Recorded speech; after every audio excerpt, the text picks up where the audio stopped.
4 new F-35 fighter jets arrived at Skrydstrup Air Base yesterday, marking a significant milestone for Denmark's defense capabilities. The aircraft completed their delivery flight from Lockheed Martin's factories in Texas via the Azores, arriving as planned. The delivery of these jets signals that the F-35 program is back on track after facing uncertainty a year ago.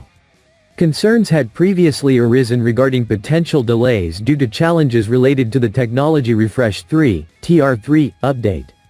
General Major Jan Dam, chief of the Danish Air Command, expressed his satisfaction with the latest arrival. With the arrival of the 4 aircraft yesterday, we have taken yet another step towards building the combat capability of the F-35 aircraft, he stated. Last year, delays were anticipated due to the TR3 update, prompting the defense minister to inform political stakeholders about the possible impact on project milestones.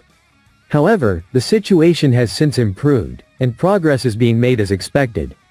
Lieutenant Colonel Kasper Borge Nielsen, head of the fighter wing at the Air Command, highlighted the collaborative effort behind the program's progress. The good cooperation between the Ministry of Defense's Material and Procurement Agency and the Air Command provides a solid foundation for implementing the F-35 to fulfill operational tasks, he said. With yesterday's delivery, Denmark now has 15 F-35A fighter jets stationed domestically.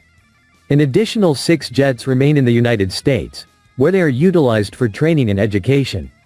Denmark has committed to acquiring a total of 27 F-35 aircraft, with the final 6 expected to be delivered by the end of 2026. This marks an ongoing effort to modernize the Danish Air Force's capabilities, ensuring the readiness and efficiency of its aerial defense systems.